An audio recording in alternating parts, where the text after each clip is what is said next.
தனது சொந்த சகோதரியிடம் 17 கோடி பணம் பெற்று மோசடி செய்த புகாரில் அதிமுக முன்னாள் அமைச்சர் சண்முகநாதனின் மகன் ராஜா கைது செய்யப்பட்டிருக்கிறார். இதுகுறித்தான முழுமையான விவரங்களுடன் செய்தியாளர் சுப்பிரமணியன் இணைப்பில் இருக்கிறார். வணக்கம் சுப்பிரமணியன், முழுமையான விவரங்களை பதிவு செய்யுங்க.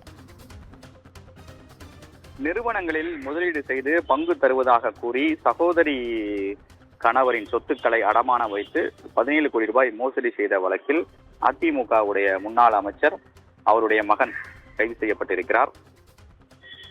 சென்னையை சேர்ந்த பொன்னரசி என்பவர் சென்னை காவல் ஆணையர் அலுவலகத்தில் ஒரு புகார் அளித்திருந்தார்.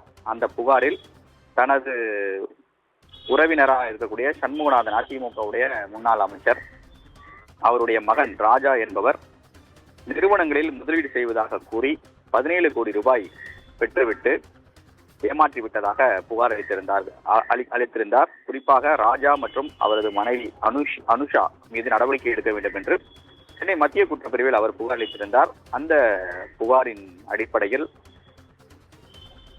ராஜாவிடம் விசாரணை நடத்த சென்னை மத்திய குற்றப்பிரிவு போலீசார் திட்டமிட்டனர். ஆனால் அதற்குள் அவர் தலைமறைவாகிவிட்டார்.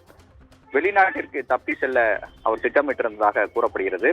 அதன் அடிப்படையில் உடனடியாக சென்னை மத்திய குற்றப்பிரிவு போலீசார் அவருக்கு எதிராக லுக் அவுட் நோட்டீஸ் ஒன்றை கொடுத்து சென்னை விமான நிலையம் உள்பட அனைத்து விமான நிலையங்களும் உஷார்படுத்தியிருந்தனர். அதன் அடிப்படையில் சென்னை விமானம் மூலமாக மலேசியா நாட்டிற்கு தப்பி செல்ல முயன்ற போது ராஜாவை போலீசார் கைது செய்தனர். கைது செய்யப்பட்ட ராஜாவிடம் போலீசார் விசாரணை என்பது மேற்கொண்டார்கள். அதன் பிறகு நீதிமன்றத்தில் ஆஜர்படுத்தப்பட்டு சிறையில் அடைக்கப்பட்டிருக்கிறார். சுப்பிரமணியன், விவரங்களுக்கு நன்றி.